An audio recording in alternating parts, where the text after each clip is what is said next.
So let's take a look into this. Is that better? Do you need light mode? Light mode? Who wants it? No? Okay. So this textual analysis is a class, and it has basically this one really essential method: compute word frequencies. I know that it's like it looks like a lot because of the data types, but it's not that bad. So this thing, the whole point of this method, compute word frequencies, is to create a dictionary, which is basically a hash table. And in this case, it's a hash table where the keys are strings and the values are integers. So all of the keys are the words, and all of the values is how many times that word appears. Yeah? So I've done a good bit of work here for you and outlined the function and done a couple of hard, tricky, let's just look that up kind of things. The first one is this magic line. There's this thing called regular expressions. And I don't know if you've run into them before, but you will in the future.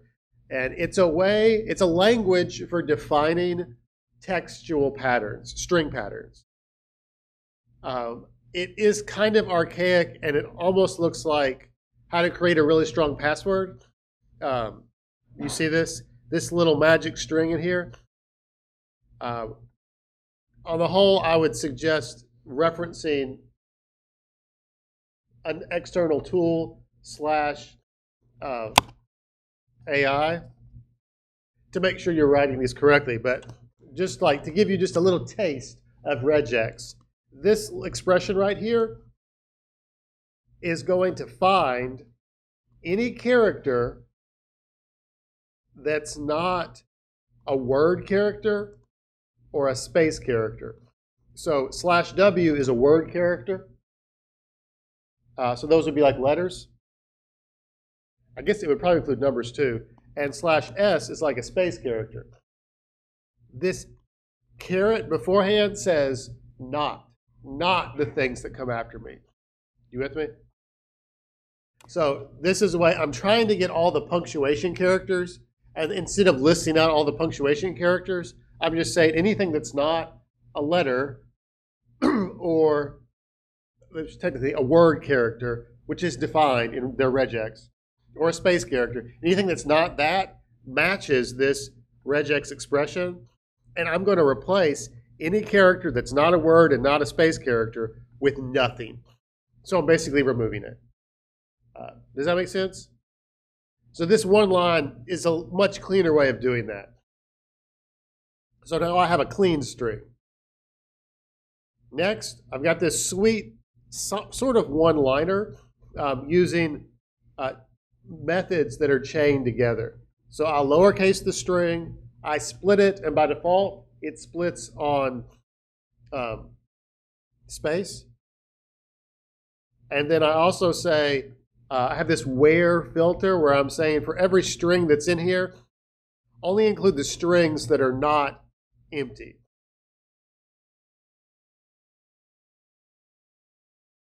Because it actually would produce that. So by doing this, I actually have extracted all of the words, and I don't get empty strings. You with me so far? So again, I'm passing in this string S, and by default, I don't ignore stop words, because ignore stop words is false. If I'm supposed to ignore stop words, then I need to get the stop words from a file, which I think I've given you up here, the stop word file path. And I think I have a function here. Yep. And this function reads in all of the stop words from a file and returns them as an array of strings. So I've kind of taken care of all of the file access stuff for you. Okay, so this is the algorithm. For each word that's in the list of words, I want to do something. What do I want to do? Well, if I am ignoring stop words and the word is a stop word, then I need to go ahead and just skip it. If the word is not a stop word, or I am ignoring stop words, I don't think I said that right. The other case, where I am actually considering stop words, then I need to add the word to the dictionary if it's not there already, and I need to give it a 1. Or if the word's already there, I need to find where it exists and increment that dictionary by 1. Does this process make sense to you? Creating a list of all the words, and for each word, how many times was it in the string? And the dictionary is perfect for that. Are you ready to code? Ronaldo? Questions? Code. That's a great question. Stop words are words that are boring and kind of non-informative words. And I have given you a list of stop words here. You could find other lists that include even more. Can you see how these are kind of boring words? Some of these could be interesting, but like even. I can't even tell you why that would be a very informative word. Kinda. I didn't know that latterly was a word, but apparently it is. Yes, it is. It was in this list that I downloaded. So, does this make sense, Caleb? I mean, it's just somebody's definition that these are words that are less informative. Isn't it like an abbreviation that means limited or something? Okay. So back to textual analysis, CS. So basically, Caleb, we ignore all the stop words if ignore stop words is true. And we just don't count those in our count. You could imagine if you were doing an analysis and you wanted to know like kind of what are the most interesting, informative, meaningful words in the sentence, the fact that you have 15 these, like, right, that doesn't really matter. That probably doesn't add a lot of meaning to your sentence, even though it's necessary. Okay. All right, you ready? Oh, yes, Ryan?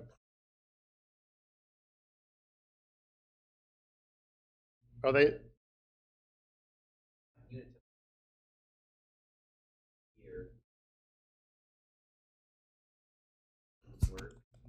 Hang on, you have the whole outside Lab 3 folder open? And hang on, if you say .net test, it doesn't work. Works fine on my computer. You can see over here.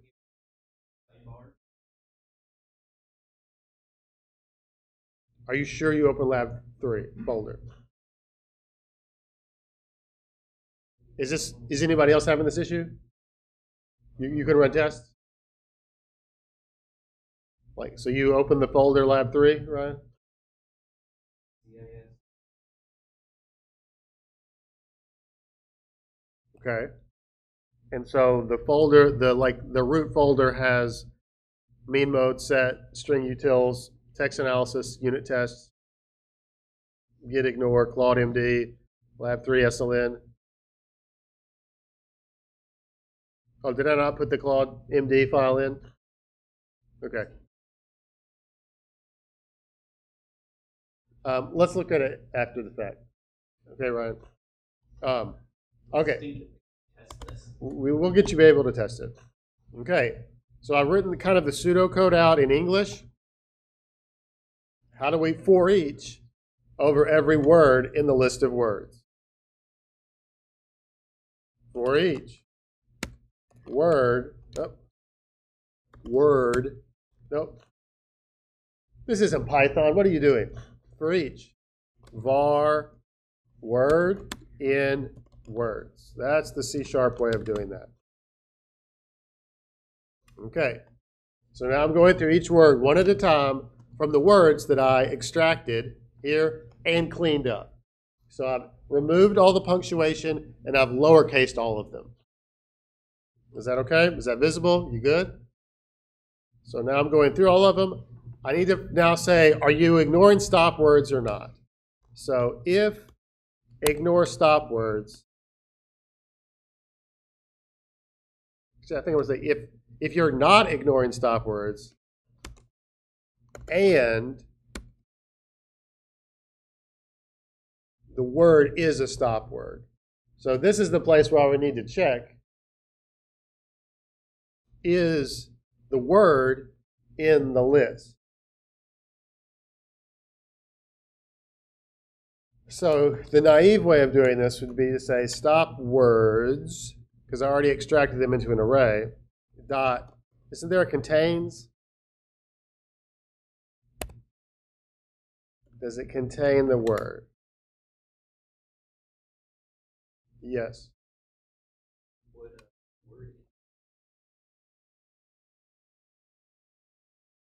I don't know, does it? I remember table, I had a problem where it contained use blank. Note that this is not a hash table, this is a list.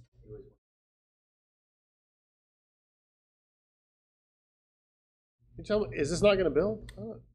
Seems like it should.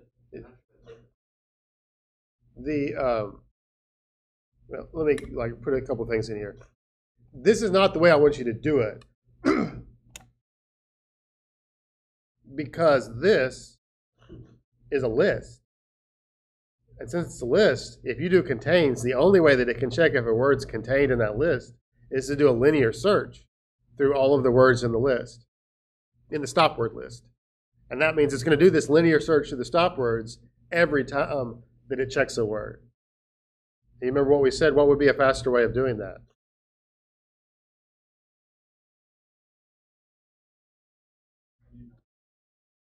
If we had a hash table kind of thing. Only in this case, we don't even need a whole hash table because it doesn't matter. We don't have a value, right? We just really want to say, is this thing present in the data structure or not? So I don't know if this is giving it away, but there is something called a hash set that's built in, and I can create a hash set of strings called stop word, maybe stop words set that's equal to a new one of those. Do you like this okay? And then I can add every word that's in the stop words to the hash set. How would you do that? For each var stop word in stop words, that one. See, I'm iterating over this array of strings and putting it in a hash set. The difference, a hash set doesn't have a value, so it maps what we need. You with me?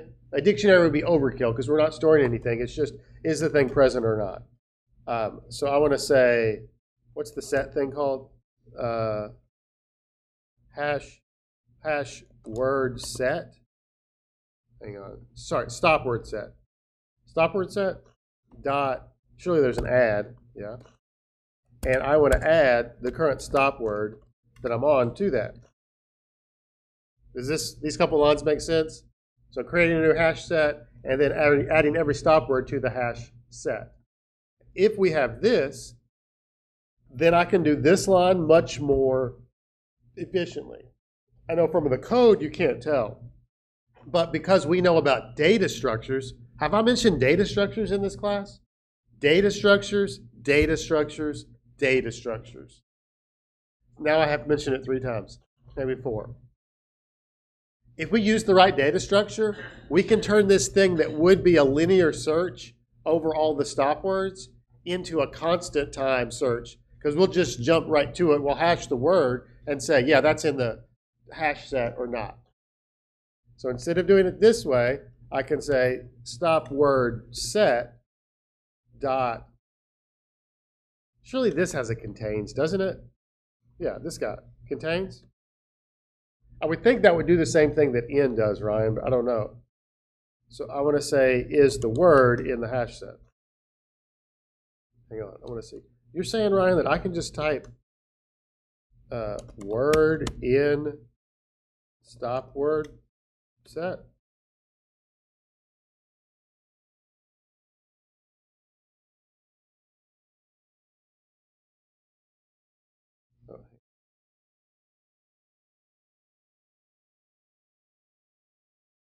I don't know. I just remember. Huh. So you see, I have almost the exact same looking code, but because I know what's going on, and by I mean you too, ideally, this is going to be way faster because we've stored this in a data structure that suits this task. And to me, this is like the main thing that I want you to learn from this class and the next class, which is like we have all these data structures. We don't normally write them ourselves, but understanding their properties allows us to make a decision to make a much faster bit of software, even using pre-made tools. You're probably not going to tell a difference if you've got a few dozen things in the set. Either one of them, is the hash word, the stop words, or the words in the string. But if either one of those gets big, then you really would be able to feel it. Okay. So the way I'm coding this, you could do it differently.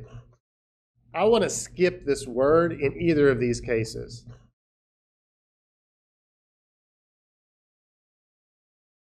Sorry, in this case.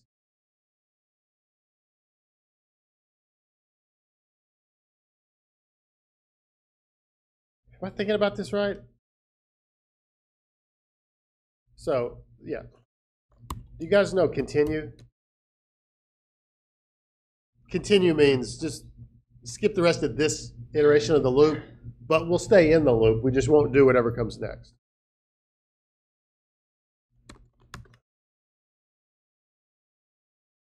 All right, and now this to me was like the hard part. What do we do here? I've got the kind of the logic here, but you could probably clean it up.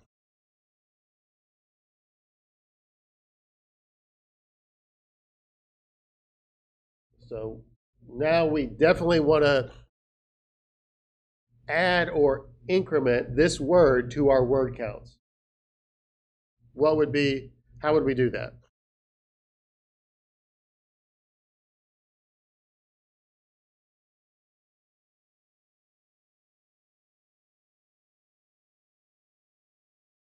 In one. So we have. Okay. What if it's not there yet? If we look up a key that's not in the dictionary, what's it going to do? I don't know. I suspect it's going to return a key not found exception because I know that's a built-in exception. Just a shortcut. We could do it and then figure out what it does. But it makes sense, right? If you ask for, hey, would George please stand up in this room? There is no George. Like nothing's going to happen.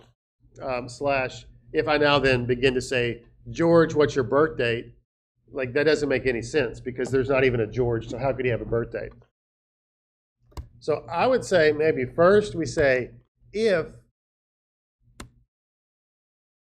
the word count dictionary, which I did make, yeah, okay, good. I made an empty dictionary up here. There's nothing in it. So if the word count dot, is there like a has key or is it just contains to? Contains key. Is that what you said, Tristan? Does it contain a particular key? What's the key that we would like it to contain?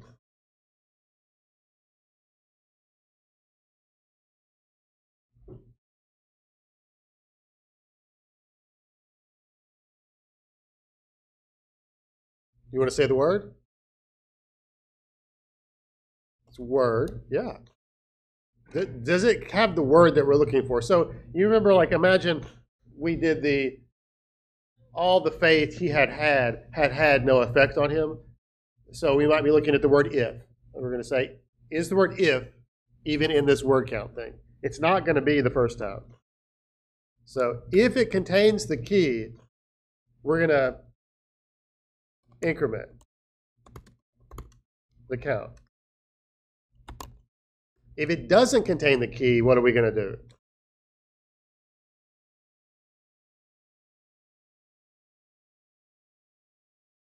It's more than 0. I would say, like we found it, so we know we're going to start at 1.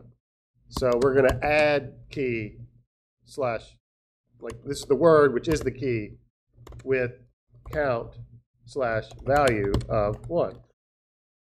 Does that make sense? Okay. So here we can say word counts at word is equal to 1. This isn't even like, this is how you would have done this in Python too, right? Interacting with dictionaries, use square brackets to put keys in, key value pairs. Up here, how do we increment the count? It would be word counts at the word. We know the word's contained, so it must have been there before. And I can just say plus plus to increment it by 1. What do you think? You see mistakes? No, everybody but Ryan, do this. Oh, excellent. It was literally just starting. VS Code.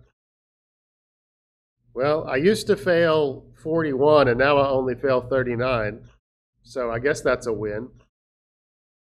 I don't know what I don't do that. Okay. Questions on that?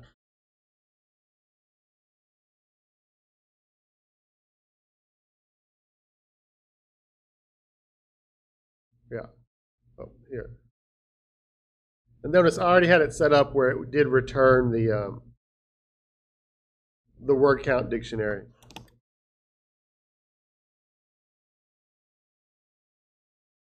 What's that, Ryan? Uh-oh. I think you did something wrong. I like to offer unhelpful advice like that. What's wrong? It's probably broken. Yeah.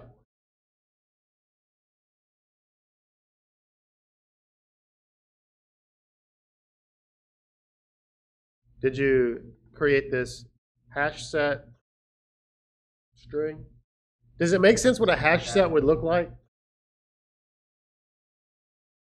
A hash set is like a dictionary that doesn't have a value column. It's just the keys. And so a hash set is really just useful for testing, is the key present or not? Is the value, which really then it's not really a key anymore. It's like a value, and it's either in a hash set or it's not. But we get that quick lookup. Hang on, this says I can collection initialization can be simplified. What does that mean? What? What? Well, this is some new coolness that I didn't know about C#. Did you see that? No. Okay, look at this. Apparently, if you have if you have a collection, like an array of things, and you want to put it into maybe another collection in .NET 9, you can do this. Square brackets, .. space, the name of the array. So essentially I'm saying I'm creating a new collection based on this other collection. And instead of doing that for each loop like I did, to manually add it, you can do it in one line. Do you like that or not? Okay, we'll undo it. Yeah.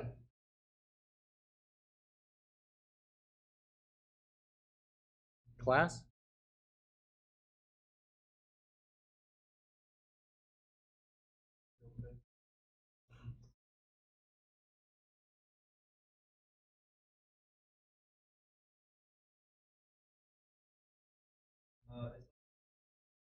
Yep. Ethan, I'm only passing 6 and 7. I planned this. Actually, I planned this. I didn't plan this. Should,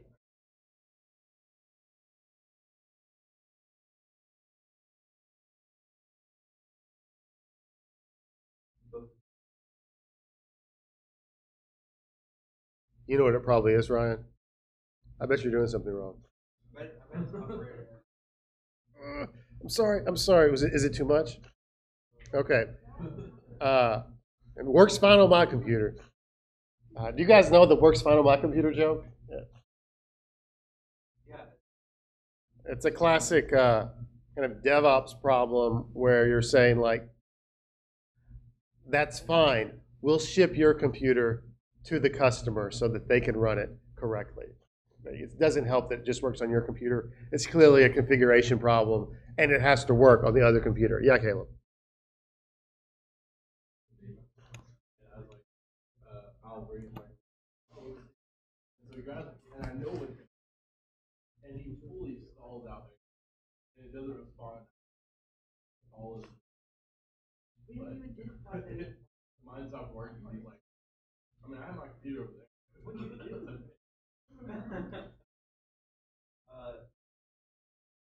Computer. Really? What's that? Just read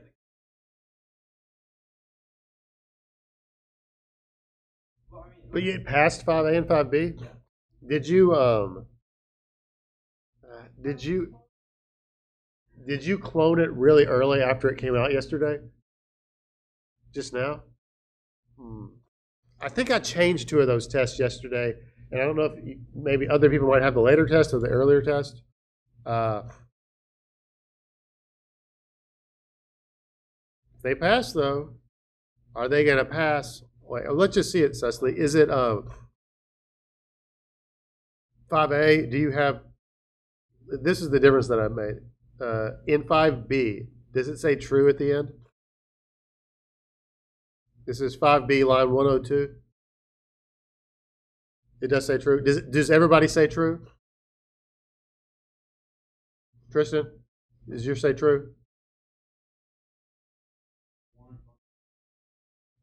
Line 102. Okay. I think I had initially done it wrong, and if you cloned it within the first like couple hours after I sent it, it might have been wrong. Also, like, are y'all familiar with this one? Kids still say this, right? Like, this isn't just like a Southern Indiana thing. Yes. Okay. Okay. Sweet, sweet, sweet. Okay. Are you thirsty for more? Okay. Too bad.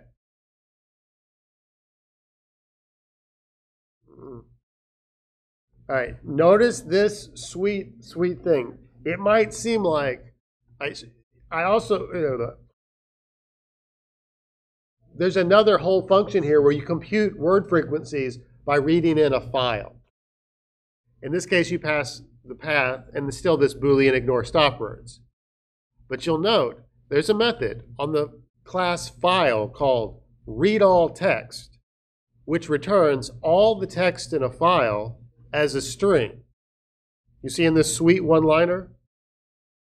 This would definitely break if you had a gigantic file. At least it would be gross. If you had a gigantic file whose file contents were bigger than the memory, the RAM of your computer, this would not be a good approach. But I knew that I wasn't going to give you anything that big, so I did it this easier way, okay? So read in all the text. If we have all the text, and we would like to compute the word counts of that text, how would we do that? Should we rewrite our code? No, we should never duplicate code. We should just call the other method. So I'm going to say var results. Actually, can I call it word counts? Word counts is equal to call the other method, which the other method is called compute word frequencies. And in compute word frequencies, I pass in a string, which I have text, and then I have the Boolean parameter, do you ignore the stop words? So do I ignore the stop words? I don't know. I'm just going to pass along whatever the user passed into this method. Does this make sense? So I'm essentially like, this method just builds on top of the other one, but gets the contents from a file instead of it just being plain string text. So we compute that, and now I need to return the results, which the results is just word counts. So if we did compute word frequencies correct, then compute word frequencies from file should work. Let's see how this goes. Test results. Guess I can do it this way. It really threw me off that you were calling it a flask, Ryan. I guess that's what it is. Now, why am I failing?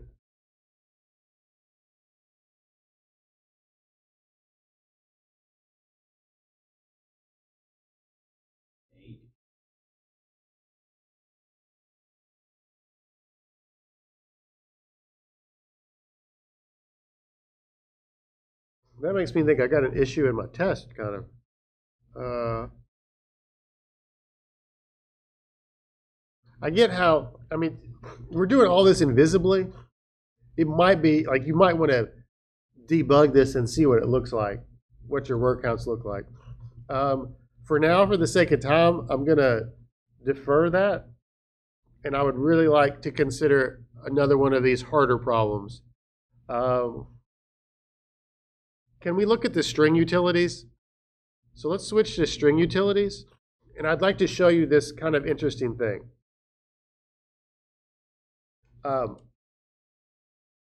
This is a feature of C# that I'd like to teach you in addition to the data structure algorithm kind of thing. I have a string S that says Tristan is real cool. And then I have this Boolean unique where I say S dot unique character set, which is the point of this. Notice how I'm accessing this. This function is unique character set. It's now a function, a method, on a string. What? Do you see the magic here? So this thing that .NET allows us to do is called an extension method. And what you can do is, by making a static method, and this is the magic, if you pass in the keyword this before string S, then by defining this method like this, pun intended, this method is now added to any string objects that you use in this project. So it's like we've given all strings this extra ability that they don't have by default. So it really is just kind of inverting the order that you call the method. Instead of passing a string into this method, now you can say any string dot is unique character set. Does that make sense? I think it's a kind of neat way to, it's almost as if you're enhancing the ability of the built-in string class by doing these extension methods. And all you got to do is put the this keyword, and then now we've added this method to strings. So how would we do this? It's hard to not say this if you're thinking about it. How do hash tables help us with unique character sets?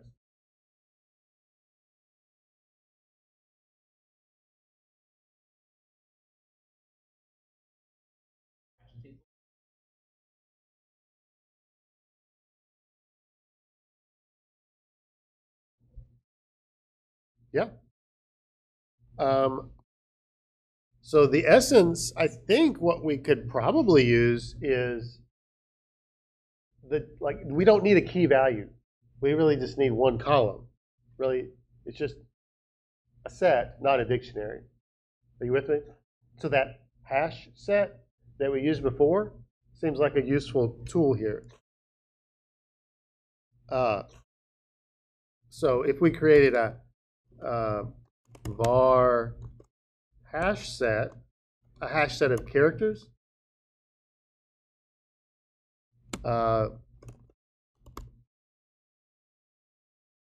is equal to a new, oh, sorry, I've over specified this. That's the data type.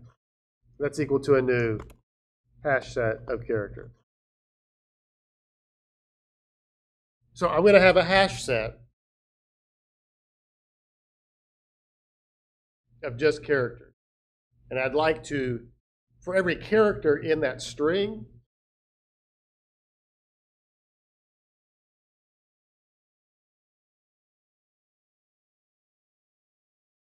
add it to the hash set, or see if it's in the hash set.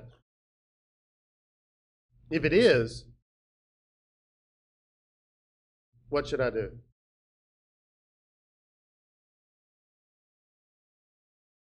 Return false, because if it's in the hash set and I find another one, then there's definitely two C's in that string.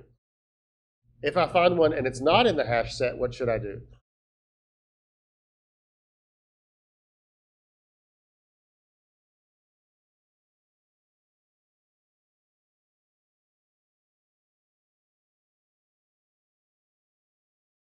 Any ideas? Let me draw this hash.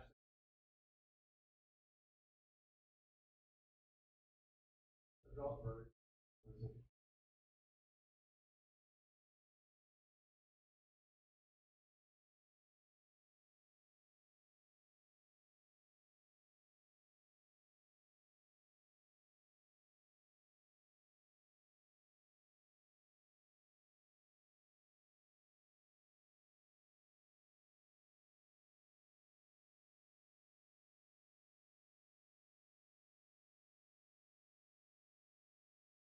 Right.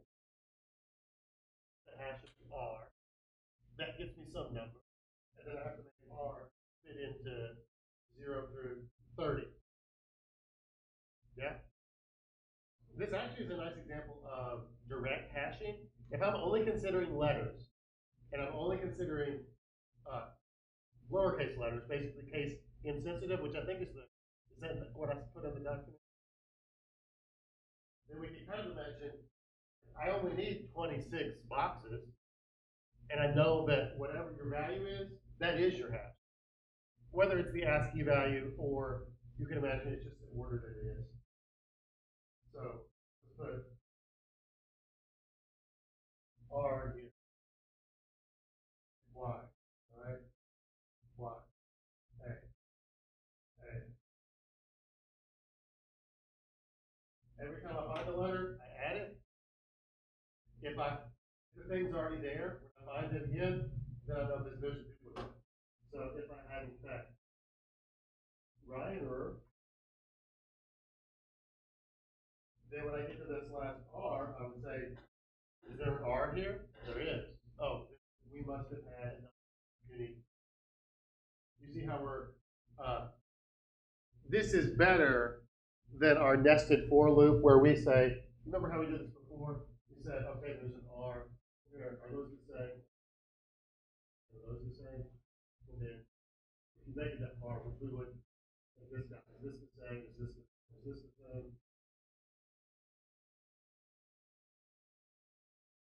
We can do all those comparisons. We don't have to do all that work.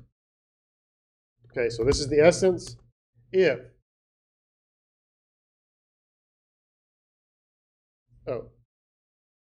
this to be lowercase h. Variables should have lowercases. Local variables should. If the hash set dot contains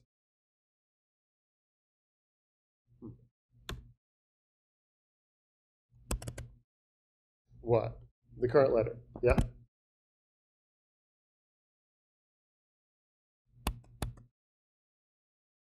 What do you mean?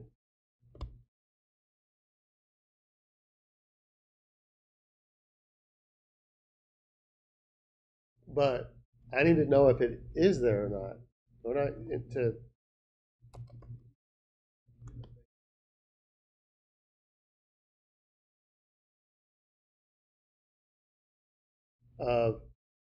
I'm just doing add.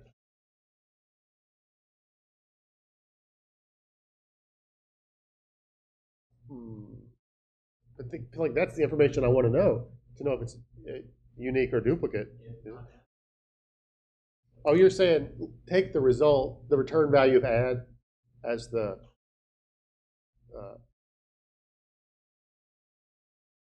are you saying that this Boolean is basically returning contains? Okay.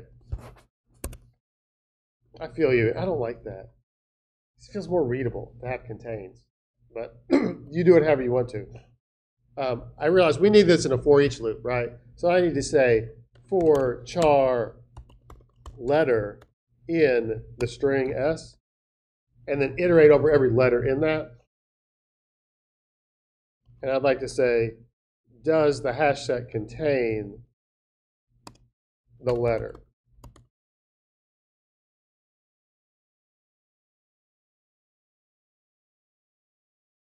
If it does, then I'm done, and I just found a duplicate. Does that make sense? If it doesn't, then add it.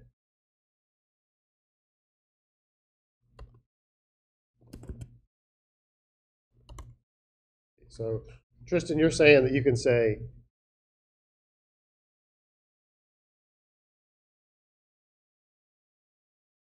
this?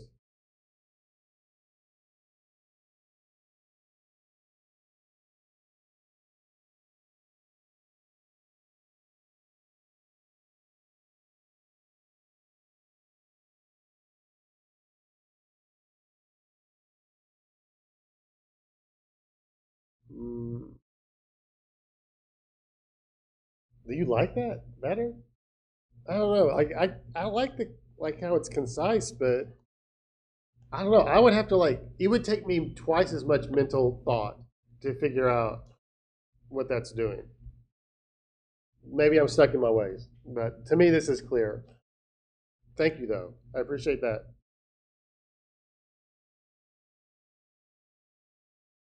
Huh. So if it contains the letter, then return false. Otherwise, just add it. We do that for every letter. We got another case here because we could get all the way through it. So what do we do if we go all the way through this loop?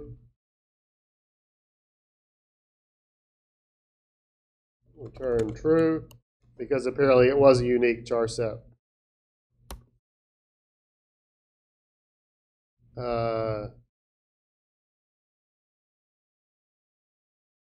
I wonder if you could, from what we learned before, you could just put there's a little bit more we have to do here, interjection. We could just put the string into the hash set, like we learned before with that square bracket ... and then check to see if the length of the hash set equals the length of the string. But then you're doing excessive work. Imagine the string is 1,000,000 things long, and the duplication happens in the first half, in the first 3. Our way actually then only checks 3 things, and then it's done.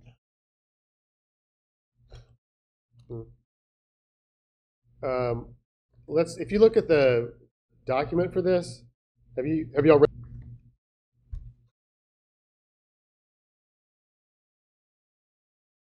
Case insensitive, so we should lowercase everything just to make sure.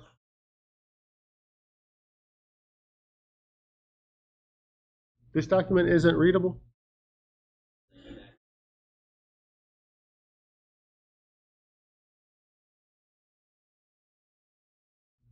Did I put the wrong document? Okay. Okay.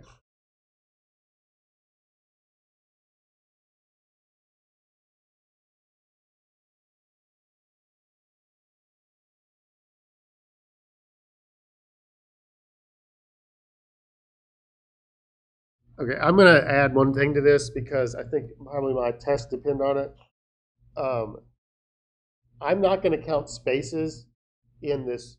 I'm not going to consider spaces. So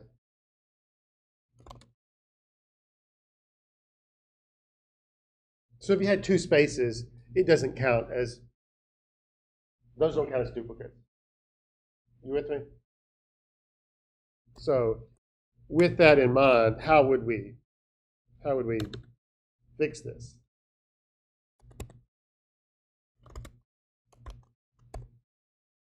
It's going to be similar to what we did before. You with me? So I would just like to say, remove all the spaces up front. And then when for each letter in here, really it's not each letter. it would be each character, right? And a space is a character. So I'd like to remove all those characters. We can use regex again, regular expressions, like this. We can say regex dot replace. Okay. The way the replace works is we give it the string that we want to do this replacement on. Our string is called S. And the second parameter is called pattern. You see what I'm looking at here? Pattern. So we have the input string and we have the pattern. The pattern is where you have to write this weird looking string that is the text matching expression in the regex language. And I believe a way to do this one, also let me do this. If you, what we want to type here is \s plus. \s is the space character, and plus means that it can be repeated. So one or more spaces are what I'm looking for, and I would like to replace those with nothing. That's quote, quote. Does this make sense so far? I can zoom in. So I'm saying, look at this string, find any space characters, one or more space characters, replace them with nothing. So that's effectively removing them. You good so far? Yes. All right, so the problem is you can't just put any character in, the characters that regex uses, / in particular, has a special meaning for C#. It's a way to put, like, an escape character is a character that has a special meaning, and if we want to allow it to just be the character, we have to do special stuff. So that's gross. So to actually say \s, we'd have to put 2 backslashes in, because to get a / character, we can't just put 1. But I don't want to do it this way. So going back to this is the regular regex string. C# has this special thing called a verbatim string, and it means outside the first double quote, if you put an @ sign, then you can put whatever you want to into the following string, and you don't have to go through the normal rules of C# strings. It's going to be exactly that. Does that make sense? So it's a way of saying, just put exactly what's coming afterward into the string and kind of ignore the normal rules. Like, for example, I think by default, you can't put multiple. Yeah, if I put like multiple lines in a string, it freaks out because it's like, no, I can't have one string that spans multiple lines. In C#, multiple lines mean something. But if I make it a verbatim string, then it's happy to let me do that.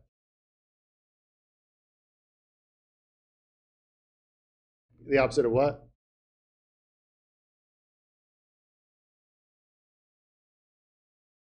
Is there a way, does Python let you put stuff on multiple lines or create a string like this? It probably does. Yes. Yeah, but see, this isn't about variables. It's just saying, I'm about to put some illegal, gross characters in a string, and I don't want you to interpret them like you normally would interpret characters in a string. Okay, so you see the clean string here, I've just removed all of the spaces. I would also like to ignore case.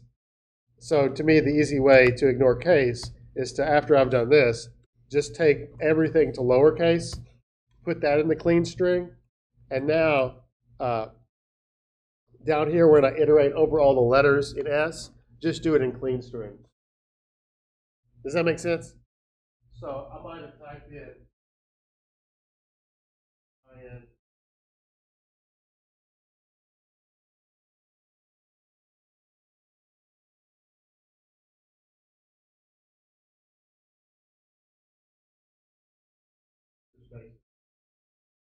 Thank you for this tag. So if this is the string that was given, when I clean it, I end up with all the spaces removed and all the letters lowercase. So when I iterate over it, it'll just be kind of make sense? Okay. Did anybody run the test? Does it pass? Huzzah! Feels good to pass test, doesn't it? Nothing like it.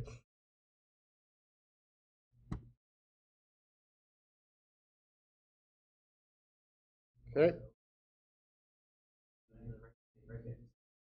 Okay, but we did it because we care. Okay, you want to talk about mean mode? Let me show you what I got, but I think we're not going to do all this together. So, mean mode. You take an array of integers,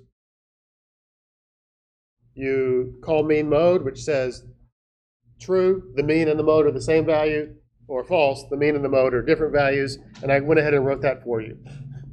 With these little private methods, compute average and compute mode. Yeah? So to compute the average, you should sum up all the numbers in the array and divide by the length of the array. And make sure you do that as double division, not integer division. Okay, for compute mode, mode is the most common element. And my definition, if you look at the assignment description, is if there are two modes, if there's more than one mode, then there is no mode. So if you have a tie for first place, there's no mode. Okay? So that part is actually kind of the worst part of this. If I think that's why I made this a double question mark. So I was thinking you could return null if there's not one single mode. So I'm thinking here that you would count the numbers like histogram style, right? Create a number count. How many ones are there? How many threes are there? How many fives are there?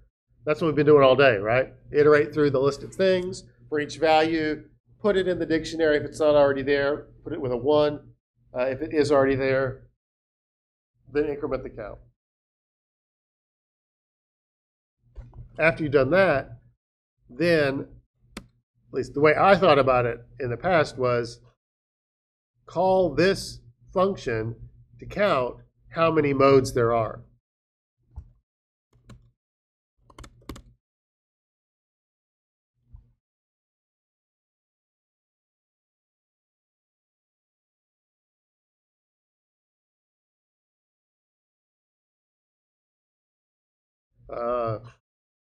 What was I thinking here?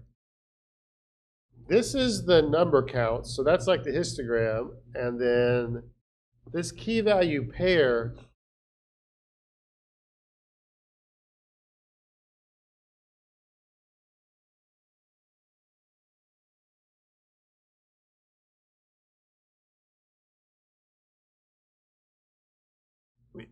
you could do this in different ways.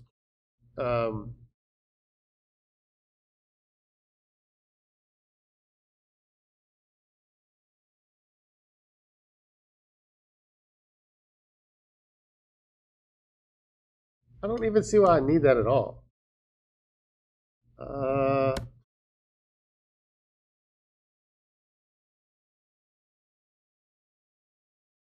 Oh, so how would you count how many? I'm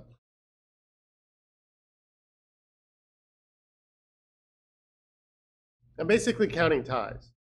So if you had done the work,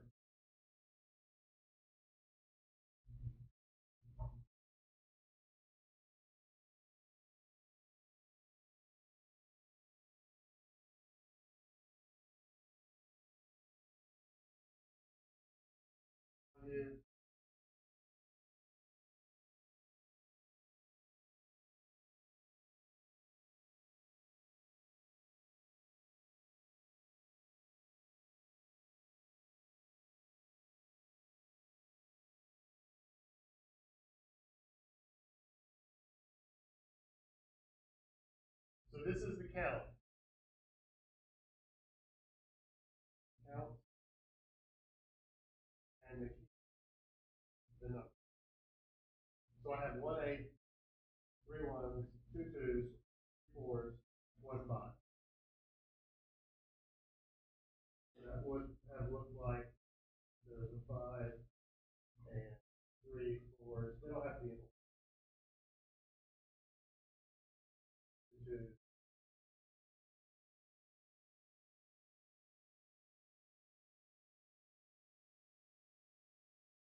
That's the array. These are the counts. What I'm pointing out here is after you do the counts, you need to say, hey,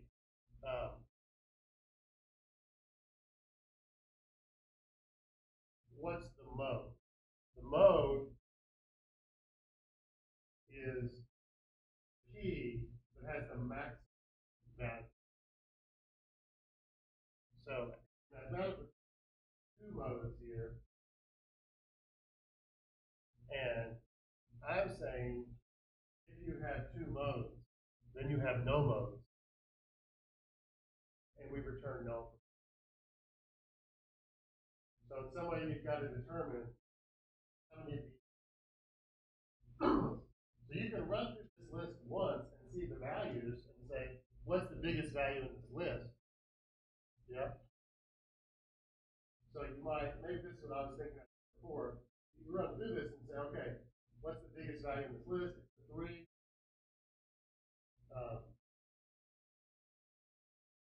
As I'm iterating over every key value here in this list, this one has the biggest number, so I remember 1 and 3. So 1 and 3 could be the mode, and then I could pass 1 times 3 as a key there into that function. Are there any other elements in the dictionary that have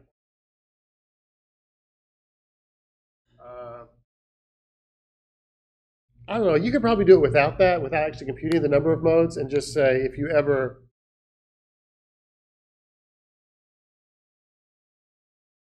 I was trying to think, what's the fewest number of times you could iterate through this? You don't know what the maximum is until you have gone through it once. So maybe you could do it with 1 pass through if you were clever, which you are. So this may be optional then. Maybe this, I didn't mean to constrain you with this. In some way, you've got to determine, like, check for ties. Does that make sense?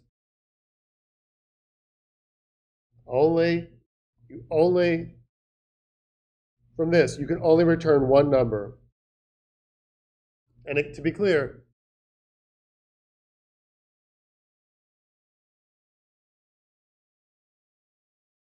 in this list, the mode of this list is what? 3? 1. So make sure you return the number that is present the most. The fact that there can be ties is just a thorn. But we need to handle it. Okay. I'll be right back with your test.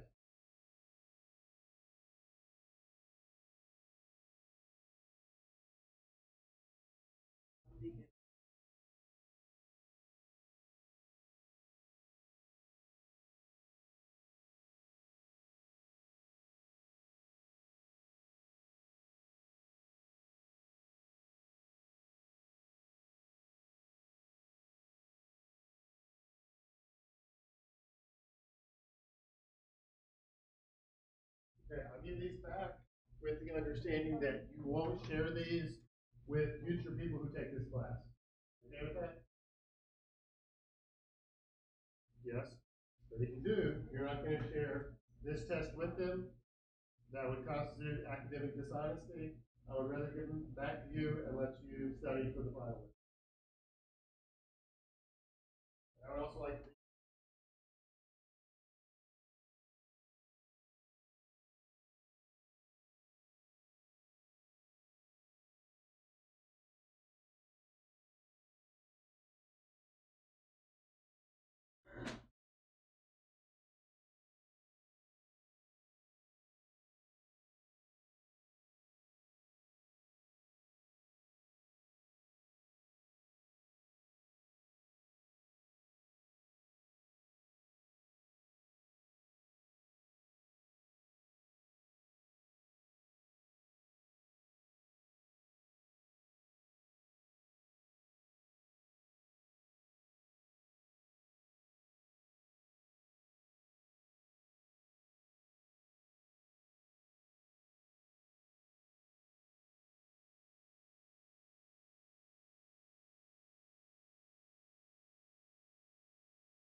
Okay.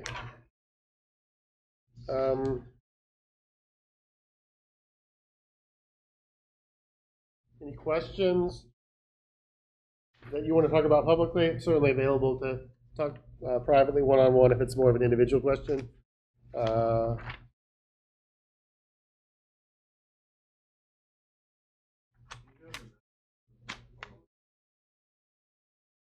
Sure.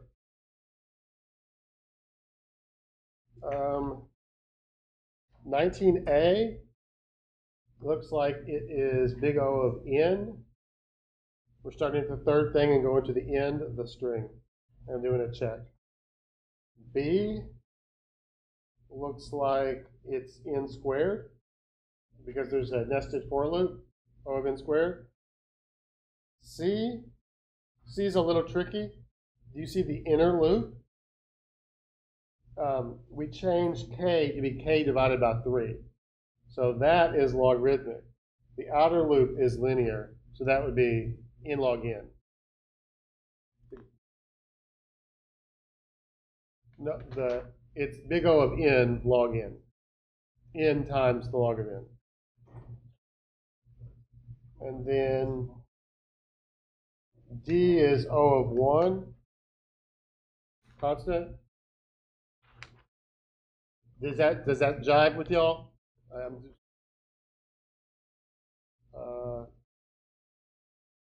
Okay. Other thoughts, concerns? For the final exam, what day is the final exam on? What's that? Final?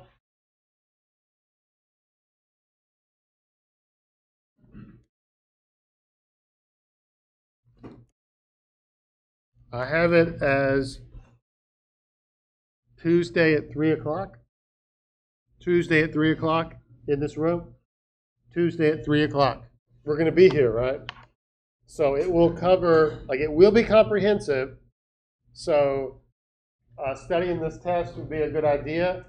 But I think more than half of the final exam will be talking about hash tables, linear probing, chaining, like how hash tables work, the why of hash tables, the big O of hash tables, the kind of advantages, disadvantages of hash tables.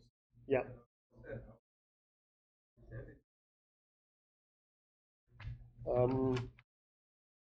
Can somebody who got that one right say what the output is?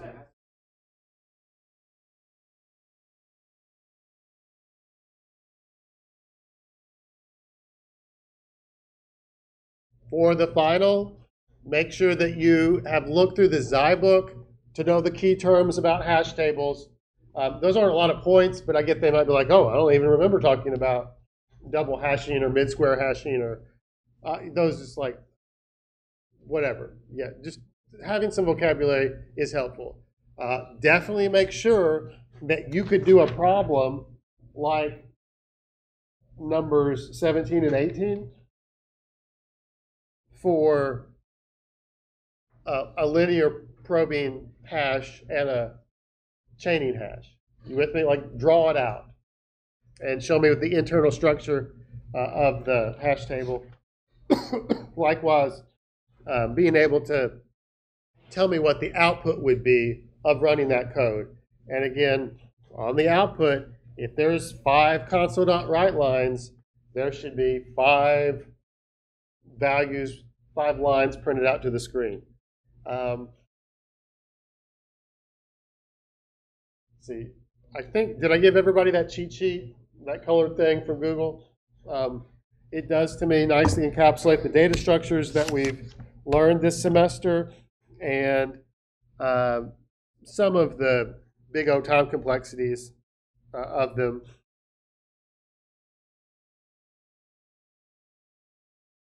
Questions, concerns on the final? You recall that we did say the lab 3, I think it's due on Tuesday at midnight. We said that if you do the set program correctly, which I would recommend using the hash set to do it, like you see how close that is, it has the word in it. you can easily do that that set program with the hash set, and we say that would be up to 10 points extra on your final exam, not to exceed 100%. So if you feel like you've got some time to code some more, I think it's a cool problem, and I'll give you a little bit of bonus. I've enjoyed it. I appreciate you guys. If you can take 5 or 8 minutes and do the course evaluation, I'd appreciate that feedback so that I can continue to improve teaching this class. Hope you guys have a good break, and I'm hoping that many of you will choose to continue on with us in algorithms next semester. It's going to be epic, Dylan. You'll love it. It would. But many blessings. Merry Christmas.